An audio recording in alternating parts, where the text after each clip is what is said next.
Hi, I'm Hal Roberts. This is Bridge City News. Here's some of the top stories we've been following. With Candace Bergen being named interim leader of the CPC, we chat with Lethbridge MP Rachel Thomas about what that means for her party moving forward. Alberta Premier Jason Kenney talks about when the province may lift more of the COVID-19 restrictions. And we have an update from the Coutts border crossing, where some lanes are now open, allowing traffic through. Your nation. Your province. Your southern Alberta.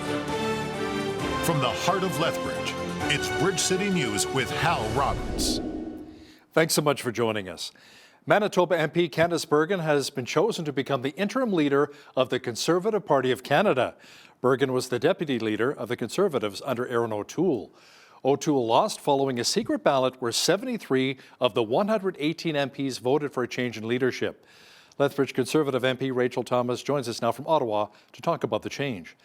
Rachel, why do you think so many MPs wanted Aaron O'Toole out as leader? Well, Hal, I think ultimately our responsibility as members of parliament is really to listen to the grassroots. And I think for a little while now, we've been receiving emails and telephone calls and having conversations with members who are a part of the Conservative movement. And they just have not been impressed with the leadership that Mr. O'Toole has offered. And, as members of parliament, we have to take that to heart. And it's our responsibility to act on behalf of the grassroots. And we did. So were you one of the 73 who voted for a change in leadership? I did. Hal, I requested a change in leadership. I felt that was the will of my constituents, those that are a part of the Conservative Party of Canada in the constituency of Lethbridge, and so I felt that it was my responsibility to speak out on their behalf. And so I'm one of the 35 who signed the original letter, and I consequently did vote against keeping him as our leader. So, Rachel, what kind of a leader does the party need now moving forward? I think we need a leader who is going to unite caucus. We need to build bridges. One of our greatest strengths as a party is the fact that we are such a big tent party that covers the right side of the political spectrum. I personally feel that this is beautiful, that it is this amazing quality about conservatism that should be celebrated. As the Conservative Party of Canada, we have different viewpoints and we get to lean in and listen to those, and we get to, engage in robust discussion and try to persuade one another. And at the end of the day, sometimes we agree and sometimes we don't, and that's okay. But what matters is that we have one another's backs and that we gain a better understanding of the perspective that exists within our caucus. So let me ask you, will you be putting your name forward as a potential candidate now to lead the Conservative Party of Canada? Hal, I will not be putting my name forward for leader. Okay. Now, this will be the third leadership race since former Prime Minister Stephen Harper stepped down after losing to the Liberals back in the 2015 election. What do you say to those who say this really affects the credibility of the party? I would ask Canadians to judge us based on the principles we hold and the values and beliefs that we put forward, and ultimately that's going to be put on display through policy announcements. And it's going to be up to the next leader to determine what those policies are. And of course, it's my hope that that individual will do so with the help of caucus. I think that is of vital importance, is that, going forward, the effort is not just about one individual, but it is about an entire team coming alongside and being able to use their gifts and their talents and their abilities, their intellect, to help create policy that is going to be good for Canada. Thank you so much, Rachel. That was Lethbridge MP Rachel Thomas joining us from Ottawa. Other Conservative MPs in our nation's capital say it is time to unite the party under the new interim leader, Candace Bergen. They also say it's vital to support the next leader moving forward. We're going to unite behind that person. We're going to unite behind the next leader to bring a solid Conservative message to Canadians that we hope can replace the tired Justin Trudeau government that needs replacing. I want to thank Aaron for his service, not only to the Conservative Party, but to the country. It's a difficult time to be leading a national party. And I think anytime you lose an election, especially when you're close, these kind of things there's always people that start to want to look in different directions, and I understand that. But the important thing is now is that we, as a party, come together and we move forward. I mean, we were elected to hold the Liberals to account, to help people, with their jobs and get the economy back on track. That's what we should be focused on. Alberta RCMP say that truckers near the village of Coutts decided to open a lane for both north and southbound traffic on Highway 4 near the Coutts border crossing. Officials say this will allow emergency services to provide full services, border access, and the flow of goods to resume. Now, police remain on scene to ensure that the border remains open. As Micah Quinn explains now, community leaders have called for the blockade to come to an end. As you'll see behind me, RCMP are currently working to reopen Highway 4 between Milk River and the Coutts border, and they're slowly letting people in past the blockade. This is the second blockade that has been set up by protesters, and truckers we spoke to said they will continue to stay until their needs are met, specifically an end to all health restrictions and COVID mandates in our country. The government makes you feel like you're the minority, and I don't think we are. We might be not below half, but there's so many people that are just tired of all this stuff and not being able to live normal lives and all the restrictions and such, right? Lethbridge West MLA Shannon Phillips says the blockade is disrupting vital economic transportation of agriculture producers and manufacturers. With the blockade preventing the flow of goods and people, this hurts our economy and has very real effects on the lives of people here in Lethbridge and throughout the entire region. Trevor Lewington, the CEO of Economic Development Lethbridge, says the cost to the city of Lethbridge's economy is $3 million a day when it comes to the blockade. Obviously, the broader region, those costs increase significantly. And there are things that we don't often think about. I was talking to the owner of a trucking and transportation company this week. As an example, he had a number of drivers that were stuck at Coutts. He had to pay them to drive many miles out of route, had to pay for extra accommodations, and of course they got to a border crossing that was not qualified to handle commercial traffic, so all of their border paperwork had to be rewritten. RCMP are still warning motorists to stay out of the area. For Bridge City News, I'm Micah Quinn. Chad Williamson, a lawyer representing the truckers who blocked access to the Canada-US border near Coutts, says he feels that his client's message is finally being heard.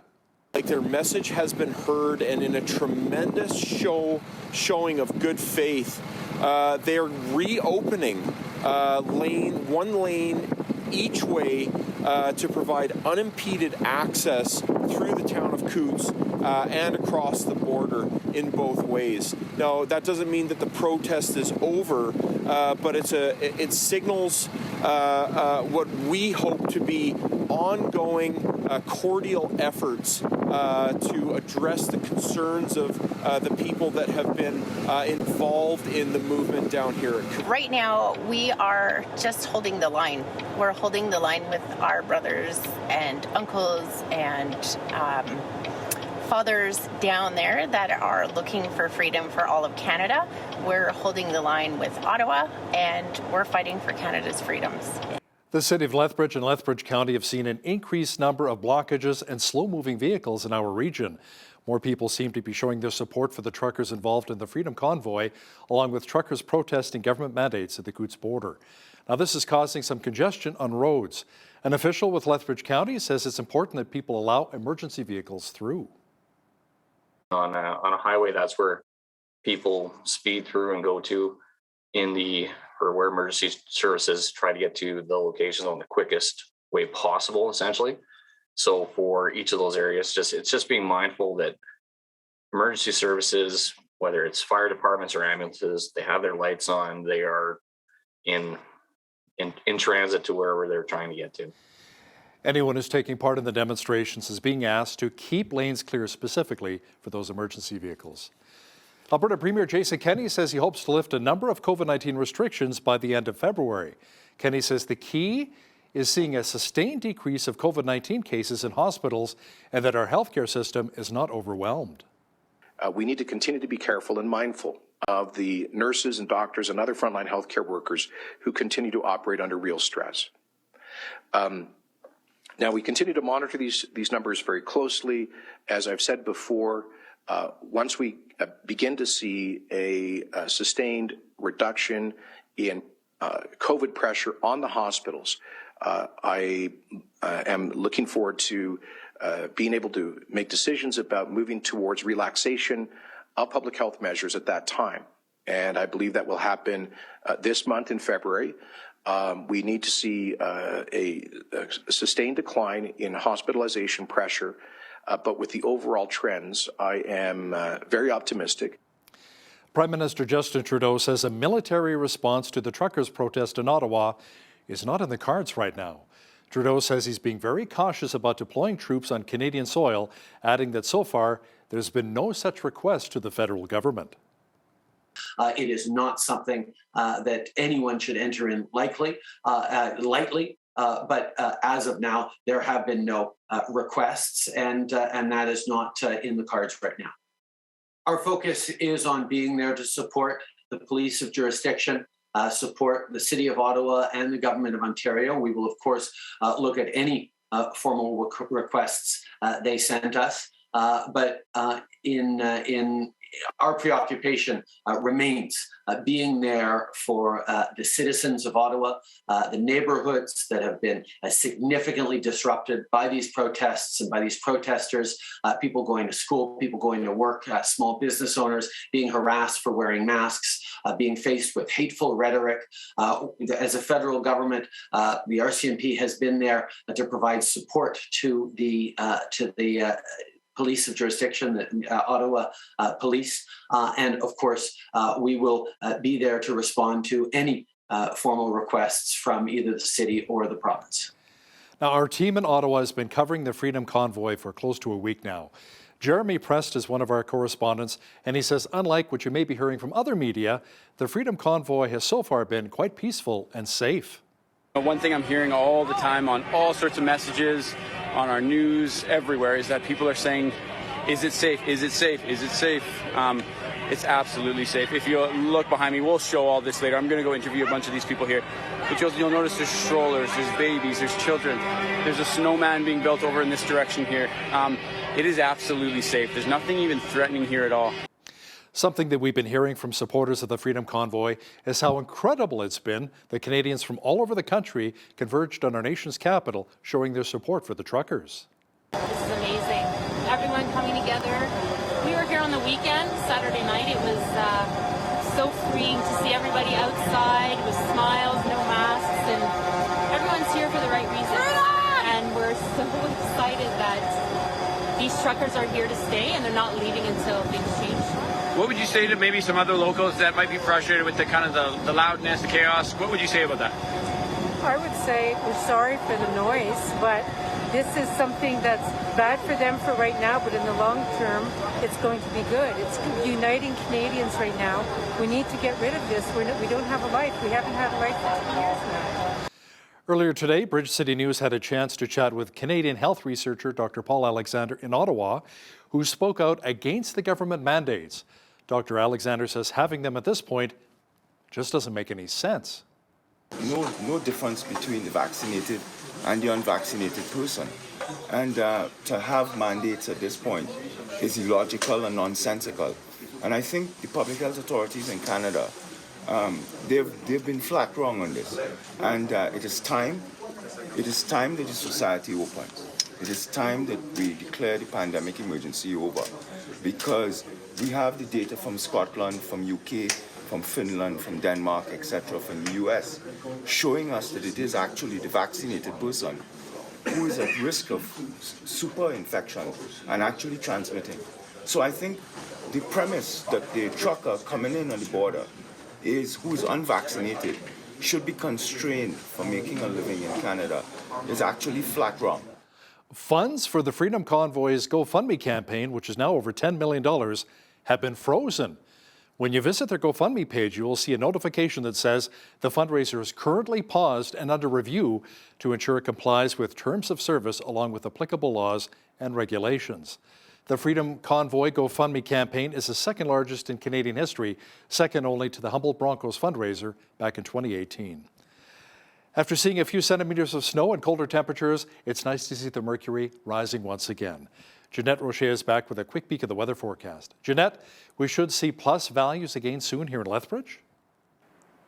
You know, Hal, it does look like after today we are going to be seeing much warmer temperatures. At least for the next week or so, we're going to be seeing plus temperatures. We're going to be seeing double digits. We're even going to be jumping up into the teens there. We just got to get through tonight, though. Minus 18, the overnight low. We're going to be seeing some wind gusts up to 70 kilometers per hour. And then into tomorrow, Friday, that's where we're going to see those pluses beginning with a high of 5 degrees. And it's just going to get warmer from here on out. I will have more details on that coming up later on in the newscast. Great. Thanks so much, Jeanette. The University of Lethbridge Faculty Association is voting whether or not to go on strike. The group has gone 500 days without a new contract, and it's having a negative effect on the university. ULFA members are seeking a fair settlement for salary and workload inequities. Members are also concerned about a more equitable and diverse workplace. In mediation, what you're really trying to do is see what you're willing to let go in order to have an agreement so that you don't have to have a strike vote or a lockout. And in the end, the two sides came as close as they could, but even with that, just weren't able to make that last step over. So we then asked the mediator if the mediator could see a way of bridging the gap, and the mediator said that he couldn't. And at that stage, then that trips a legal period known as a waiting period, 2 weeks. During that time, either side can ask the labor board to supervise a vote on job action. So we've done that. We've asked the labor board to supervise a vote on a strike. The voting has been ongoing for 2 days and ends later this evening. Now, if members do vote to go on strike, it could happen as early as next week. BCN will keep you updated as the story develops. Canadian Heritage Minister Pablo Rodriguez introduced new online content legislation after the first attempt last year died without passing before the election. The bill will make streaming giants like Netflix invest in Canadian content. It will exempt people who post cat videos and other personal creations online. This bill will update our broadcasting rules to include online streamers. It will require them to contribute to the creation and availability of Canadian content. Now, a lot of them already invest in Canada, and we love that's great. Those are amazing investments, and I hope they keep investing in our country. Now, online streaming has changed how we create, how we discover, how we consume content, and Canadians are now using online streaming services to watch the latest series, movies, to listen to music, and I do it too. I love it. And all of this has accelerated during the pandemic. U.S. President Joe Biden says the leader of a violent Islamic State group was killed overnight during a raid that was carried out by U.S. forces in a northwestern Syrian district. The United States military forces successfully removed a major terrorist threat to the world, the global leader of ISIS, known as Haji Abdullah. He took over as leader of ISIS in 2019 after the United States counterterrorism operation killed al-Baghdadi. Since then, ISIS has directed terrorist operations targeting Americans, our allies, and our partners, and countless civilians in the Middle East, Africa, and in South Asia. Knowing that this terrorist had chosen to surround himself with families, including children, we made a choice to pursue a special forces raid at a much greater risk than to our own people, rather than targeting him with an airstrike. We made this choice to minimize civilian casualties. Looks like a reprieve from the snow and cold is on the way. In fact, we may even see double-digit plus temperatures again soon in Lethbridge. A full look at the weather picture is coming up.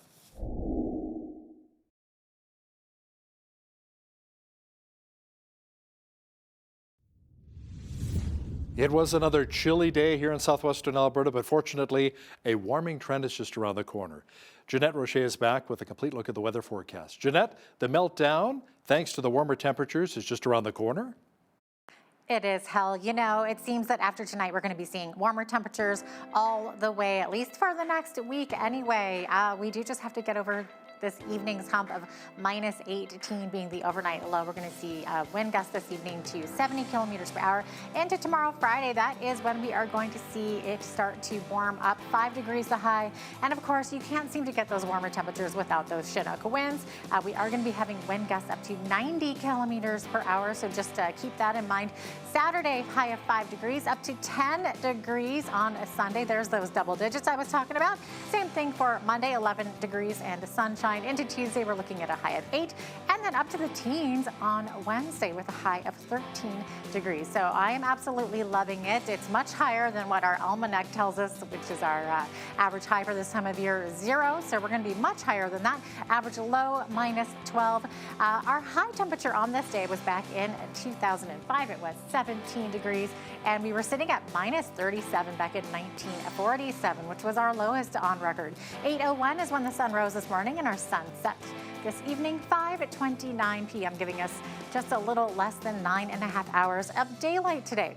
So let's move that out of the way. Let's look at the national highs across the nation, starting on the west coast. Victoria looking at 40% chance of showers tomorrow, high of 10 degrees, high of 8 in Vancouver. They could get up to 10 millimeters of rain tomorrow. Edmonton looking at snow and freezing rain tomorrow, high of 1 degree, 6 degrees the high in Calgary with a mix of sun and cloud. Now Calgary could see wind gusts up to 60 kilometers per hour. Also a bit gusty, but not quite as bad as Lethbridge. Now, in all of these prairie cities here, we are looking at an extreme cold warning in effect. Saskatoon could see 2 centimeters of snow, 17 degrees the high, minus 19 in Regina, minus 22 in Winnipeg. Keep in mind with those extreme wind chill, wind warnings, we're looking at high wind chill factors and a lot of, there's a risk of frostbite as well. Toronto, minus 9, minus 11 in Ottawa, minus 11 also in Montreal. Now, Montreal could see snow and blowing snow tomorrow. Fredericton seeing quite a bit of snow tomorrow, minus 9 the high. Freezing rain warning in effect for Halifax tomorrow, 2 degrees the high. Charlottetown looking at a winter storm warning in effect there with heavy snowfall, minus 4 the high, 3 degrees the high in St. John's, Newfoundland. Looking at lots of rain tomorrow, up to 30 millimeters of it, and also heavy winds to 60 kilometers per hour. So there you have it. That is your forecast.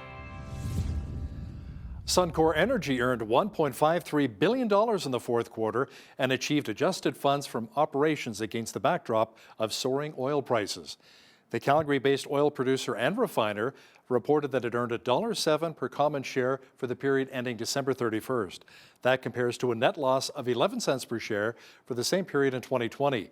Revenue surged 68% from $6.6 to $11 billion compared to the fourth quarter in 2020. Meta, the company that owns Facebook, Instagram, and WhatsApp, saw its stock value plunge 23% due to a sharp increase in expenses. Officials at the California-based company says Meta earned nearly $10.3 billion in the final 3 months of 2021. Now that is down 8% from the same period a year earlier. Meta is investing heavily in its futuristic metaverse project, but for now relies on advertising revenue for nearly all of its income. So when it posted sharply higher costs but gave a weak revenue forecast, investors knocked $200 billion off the company's valuation. Coming out of the pandemic, it appears as though more and more workers across North America are rethinking the balance between their jobs and personal lives. In order to retrain and recruit employees, some business owners are moving to a 32-hour work week.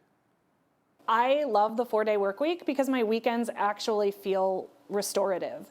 I have a day dedicated to errands. I have a couple of days dedicated to family and relaxation without the stress of chores hanging over my head. And having those 3 days just really helps balance the amount of time and energy I put in work during the other 4. The cliche of Sunday scaries is a thing of the past. I honestly have not felt anxious or nervous on a Sunday in almost 2 years.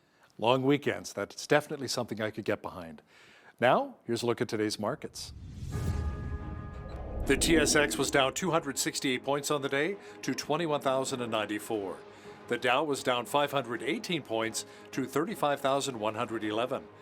The S&P 500 was down 111 points to 4477. And the Nasdaq was down 538 to 13,878.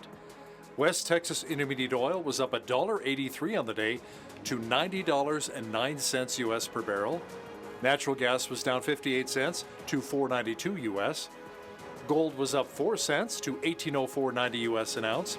And silver was up a cent to $22.43 U.S. an ounce. Feed wheat is at $12.03 per bushel. Barley's at $9.47. Canola's at $23.19. And corn is at $10.72 per bushel. Live cattle were up 48 cents to $141.60. feeder cattle were down 15 cents to 166.73, and lean hogs were down 90 cents to 86.45. The Canadian dollar was down slightly over the past 24 hours to 78.87 US.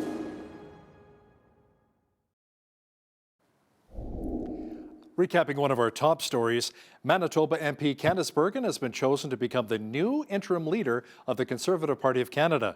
Bergen was the deputy leader of the Conservatives under Aaron O'Toole. O'Toole lost the leadership when 73 of 118 MPs voted against him continuing on as leader.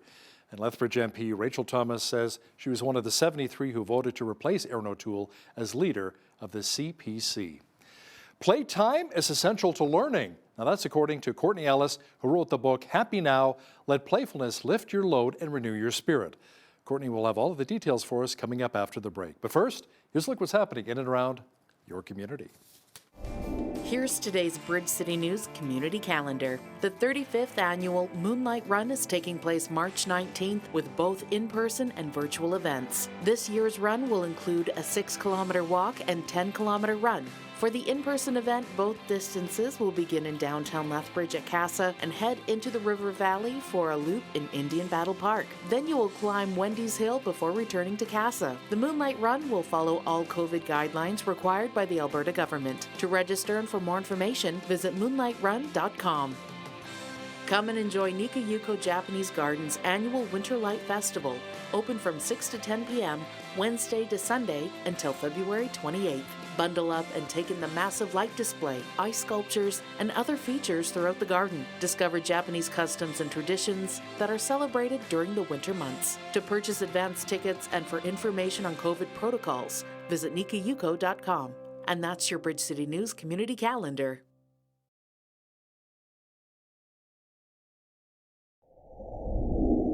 Many of us were raised to become diligent and work very hard, but hopefully we don't miss out on how to have a little bit of fun and play along the way. Today's guest has a lot to say about this. Courtney Ellis is a co-pastor of a Presbyterian church in Southern California and is author of Happy Now, Let Playfulness Lift Your Load and Renew Your Spirit. That sounds pretty good. Courtney, welcome back to Bridge City News. Thank you so much for having me. It's great to be here. Now, you're right that putting time aside for play is very important. Why do you say that?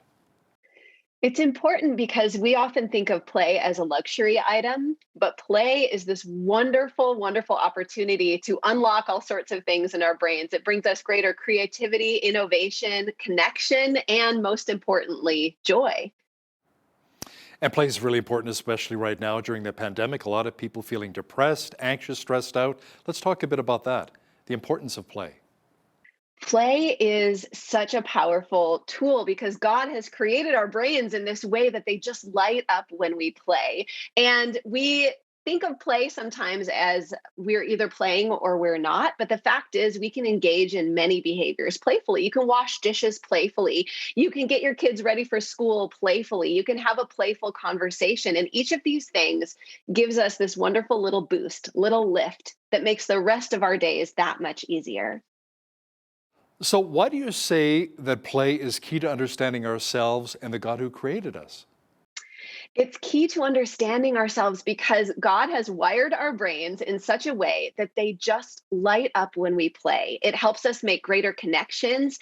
It's a key to learning more quickly and having those learning lessons stick. And it's also one of the easiest and fastest ways we connect with both one another and with God. With whom shall we be playful with, Courtney? Our spouse, our kids, our friends, maybe extended family?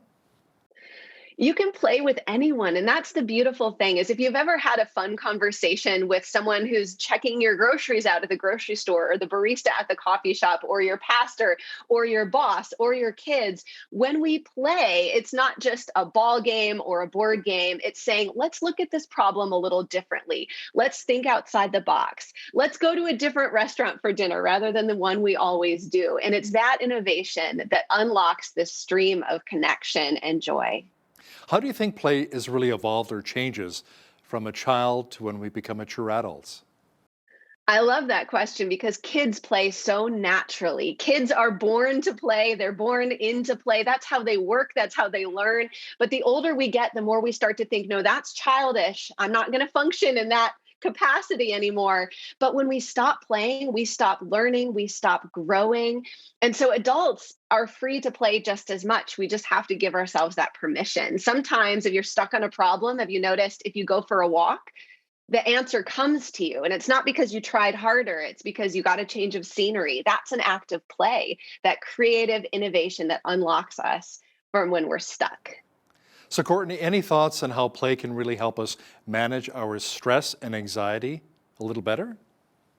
It's one of the easiest, quickest tools. I tell people if you're stuck, if you can play for 10 seconds or 1 minute, even that much can help unstick you. At our church office, we have a big Scrabble board on the wall.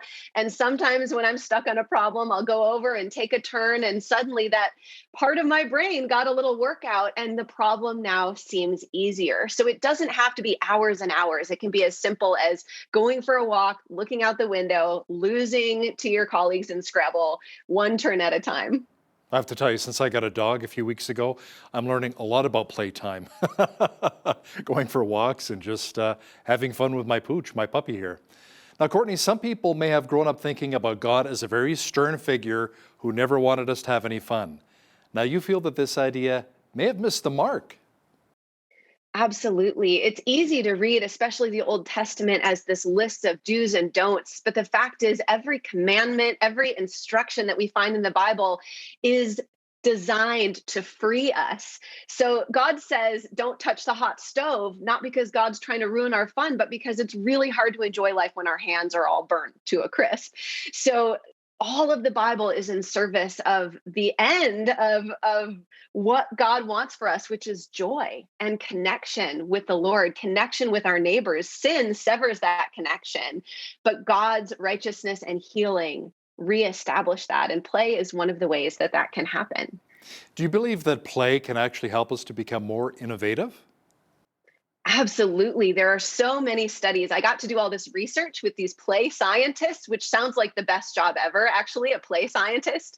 But what they've discovered is to learn something new often takes us 100 to 200 times. You practice that song on the piano or you learn that new recipe 100 to 200 times before it becomes second nature.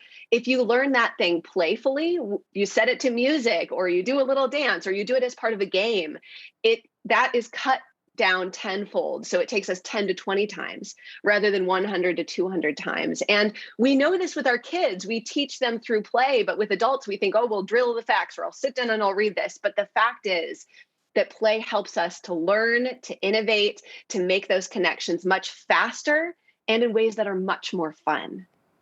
Do you think, I'm glad you brought that up when it comes to connecting with people as we work our way out of the pandemic, do you think maybe board games will be reborn once again, playing games like Monopoly and Risk and Trouble or whatever, because we can connect and actually see people and have fun playing? Absolutely. Absolutely. We had to make all of these investments in our church on our way out of the pandemic. And we have live stream technology and we have better speaker system and we repainted our campus. But the best investment was we purchased a few ping pong tables. And they can be outdoors. We're in Southern California, but after church now, we have these families who stick around and they laugh and they play. And then there's hey, see you next week. And families who might come to church once a month, they're like, I have to come back next week because I have to beat so-and-so in ping pong. Fellowship that leads us to worship that leads us to connection, all centered around something that seems so silly, but actually God is using to build the kingdom. When I was younger, my game was 8-ball, playing lots of pool. That was a lot of fun I found with my college mates, right? Now, if seriousness breeds fear and worry, Courtney, what really does happiness breed? Happiness breeds all good things. The fruits of the Spirit, love, joy, peace, patience, kindness, goodness, faithfulness. When we are happy, we are more open to the things of God. We tend to be looking up. And it doesn't mean we can never be sad. Happiness and sadness are two sides of the same coin. And to be in touch with one, we have to be in touch with the other. But to live into the joyful freedom that God offers is something that we are called to do. Paul says, rejoice always. And then he says, I will say it again. In case you didn't get it the first time, I will say it again. Rejoice. But we can't always will our way into happiness, which is why my book is all about play, because play leads us there gently in a way that is fun, in a way that is engaging. We don't have to force it. We can just try something new. Let it happen organically, that's right. Now, do you think that playfulness can in some way help promote spiritual growth? Oh, absolutely. Absolutely. One of the ways I talked about earlier that it helps us learn, we're memorizing 1 Corinthians 13 together as a congregation. And some people can just sit down and learn it, but other people, they're setting it to a song or they're setting it to a beat and they're finding they learn it more quickly by playing. But that's true of almost any spiritual practice you can think of. For so many years, I would sit down and say, okay, 45 minutes, me and my Bible, very focused. But that's not the only way we can connect with God. Now, sometimes I'll listen to the Bible on tape while I'm out for a walk. And I find that I'm learning scripture, but I'm also seeing the beauty of God's creation. We can think outside the box. And when we engage in spiritual practices playfully and in a way that's less prescriptive and rigid, sometimes God meets us in really powerful and profound new ways. So, Courtney, I'm getting the impression from you seriously here that play is pretty important in our daily lives, which is awesome. But you say, on the other hand, super fun people can terrify you. Why do you say that? So I grew up in a family of sisters. We all played ice hockey and they were better than I was because they're adrenaline junkies. And so they're the like, let's do the polar bear plunge and let's just get after it. And what I learned in studying for this book was that we all have different play styles. And some people's play style is confetti out of a t-shirt cannon. It's polar bear plunge. It's ride the roller coaster. And for some others, their play style is more quiet. They're the crossword people. They're the bird watching people. And both of those things are valid. And God can use both of those. And so sometimes those big, loud, super fun people can scare off those of us who are a little quieter in our play. And we might think, well, that's not fun. I'm just not a playful person. You are. Everyone is. But we're all playful in a different way. Now, Courtney, your book, Happy Now, centers around 10 invitations to play. Can you share some of those examples? I would love to. So I'll go over 3 briefly. The first is to rest well. We don't play well when we're exhausted. And I work with a lot of young parents, a lot of young moms, and they'll say, I can't even think about playing. I'm so tired. And I say, I think God wants you to take a nap. I think God wants you to leave the dishes for a minute and just rest. Playfulness starts with God's gift of Sabbath, where we lay down our tools and we let ourselves be loved. So rest is very important. The second invitation of play is to do useless things. Nobody needs to do a jigsaw puzzle. But sometimes that jigsaw puzzle is the thing that your mind needs to rest and recover. So don't monetize your hobbies. Just have a hobby because you love to have a hobby. Just enjoy things that are useless. Bake cookies because you like cookies, not because you're going to sell them. And final invitation is to fail regularly. Playfulness gives us the opportunity to try things. And sometimes those things will fail. And as we learn that failure isn't fatal, we become much more creative, able to try new things and discover some things that will work because we've tried. Elon Musk, the famous billionaire entrepreneur, says that if you aren't failing regularly, you're not trying hard enough. And I love that lesson because often we think if I can't do it, I shouldn't do it. Well, if I can't paint a masterpiece, I'm not going to pick up my paints. Just paint for the joy of it, paint for the fun of it. You don't have to hang it up when you're done. So why do you think we have such a hard time embracing playfulness as adults? And does this maybe have an effect on our kids? It does. Life has a way of kind of draining the play out of us because now there's a mortgage and there are groceries and the raccoon got into the garbage cans again, right? And it's hard to be playful when life is just so hard. It's so exhausting. And so what I tell adults to think about is, what did you love to do as a child? What gave you joy? Were you the Lego kid, or were you the baseball kid, or were you the girl who loved to draw? And to think about how you might integrate that into your life now, to give yourself permission to go back to those days of joy, because that's still a part of you and that's still in there. And kids have wonderful lessons to teach us. When a kid throws a ball at you, do you catch it and throw it back? Or do you say, no, we don't have time? Because you have 30 seconds. Everybody has 30 seconds. So to accept those invitations and see kids and grandkids and neighbor kids as the gifts that they are, that remind us that life is beautiful and it doesn't have to be all that serious all the time. Amen. Courtney, I've chatted with a lot of mature students who've gone back to college and university, people in their 30s and 40s, and they tell me they have to learn how to learn again. So if somebody who hasn't had a playful spirit and they want to relearn how to play again as a mature adult, what do you say to that person? Where do they start? Yeah, start where you feel joy. Think about where you felt a spark of joy recently. And maybe you think, I saw a bird out the window and I thought, I want to learn more about that bird. Get yourself a pair of binoculars and go bird watching. Think about what you love to do as a child. Or if those paths sound like I'm not sure where to start, think of someone in your life who you love, who loves you, and ask them what they love to do and if they'll invite you to go along with them. And those are the funniest parts of my book. I asked everybody I know, will you take me to do something you love to do? And I ended up places I would never go otherwise. I ended up at an extreme cycling class. I ended up at an archery range. I ended up at an improv class where I was like, please tell me there are no cameras because this isn't going to go well. But what I learned was I loved some of these things and I would do them again, but I didn't love others. But I connected with those people and saw the sparks of joy that this play brought to them, and that brought me joy. So whether or not you stumble into your new favorite thing, you'll form a connection with someone you love, and that is a great step along the journey toward greater playfulness in your own life. Courtney Ellis is the author of Happy Now, Let Playfulness Lift Your Load and Renew Your Spirit. And you can pick up her book at CourtneyBEllis.com. Courtney, thanks so much for joining us today from Southern California. Thanks for having me, Hal. It was a joy.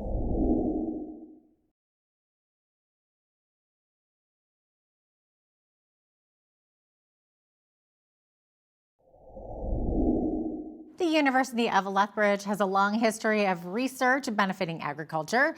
That research has created opportunities and added countless dollars to the local economy through innovation.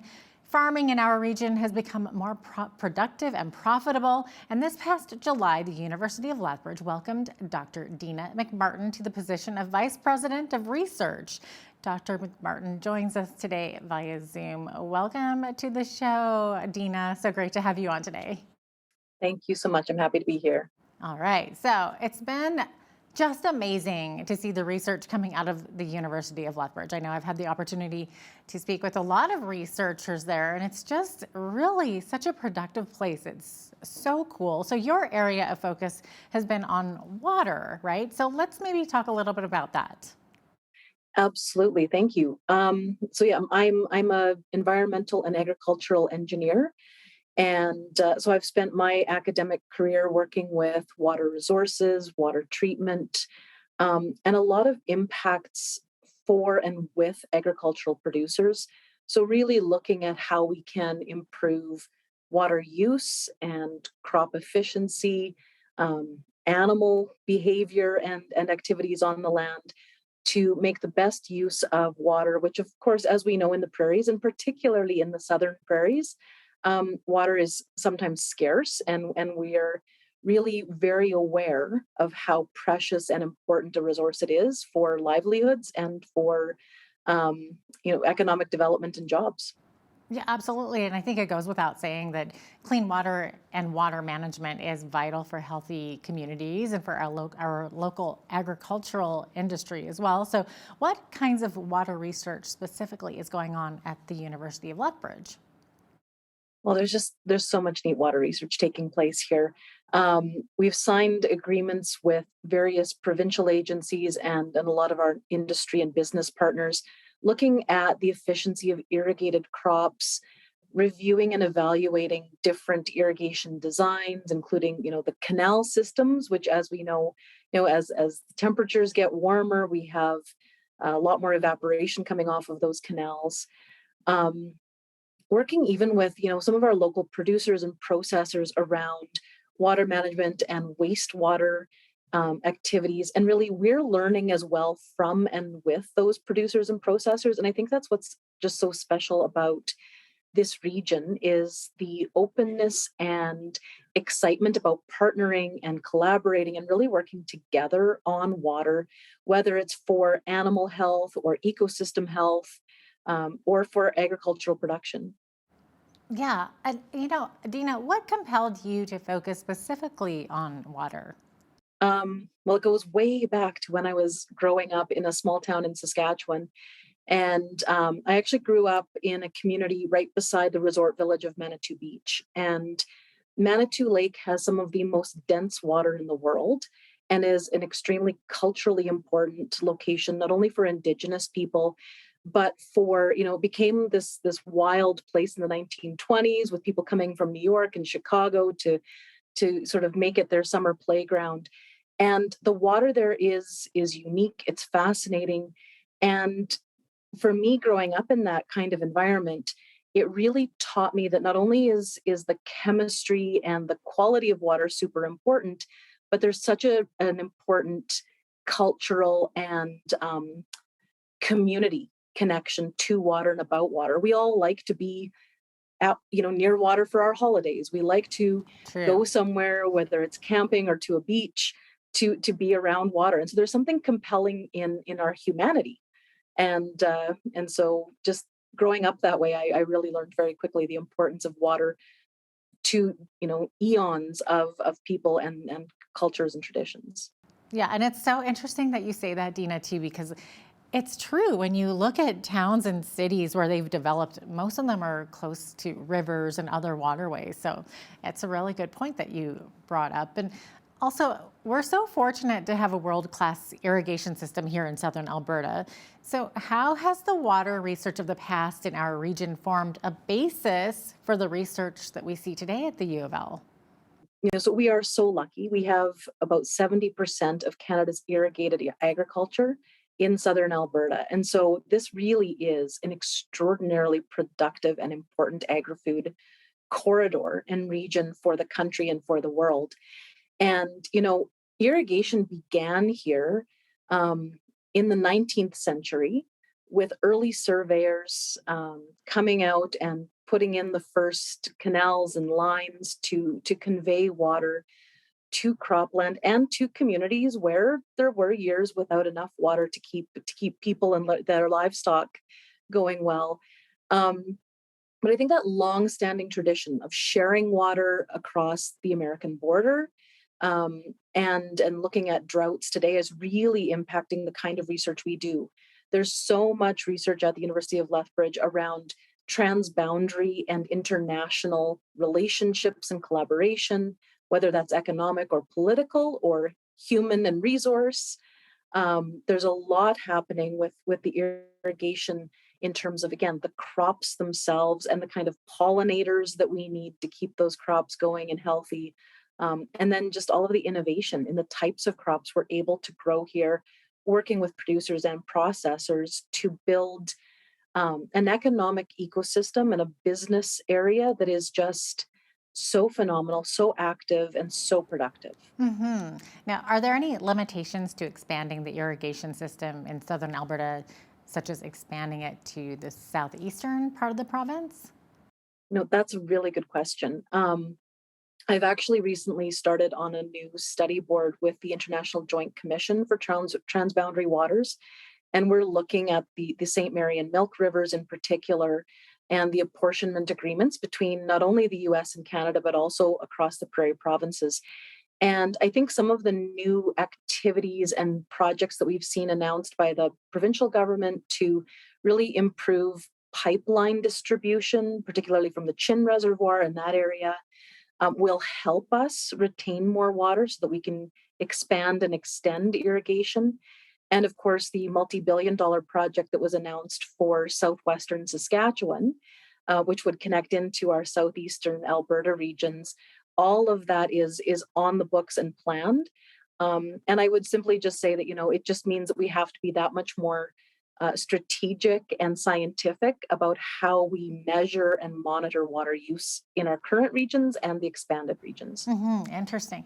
Now, I know there's a lot of people here in southern Alberta that are concerned of the potential of selenium in the Old Man River as a result of coal mining in the Rockies. So should we be concerned about this? It's a really good question. I think, short answer would be, yeah, we should be aware that selenium contamination could be a challenge as a result of coal mining.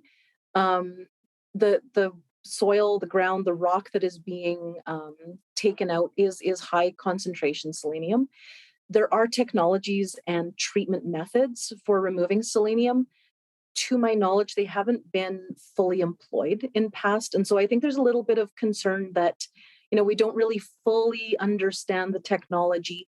And because water is such a precious resource here, and because so much of our economy, both directly and indirectly, and our livelihoods, the traditions of being on the land, with animals and plants is so strong here. I think it's fair that people are concerned and asking good questions about whether or not there might be selenium and what impacts it could have if the concentrations become too high. Because I've also heard like the opposite argument that we need a little bit of selenium, and I don't know how true that is. You might know more than me. Selenium is an essential micronutrient. I mean, if you look at your own vitamin bottle that maybe you take, a multivitamin every day, there will be selenium in that. But like so many things, moderation is the key.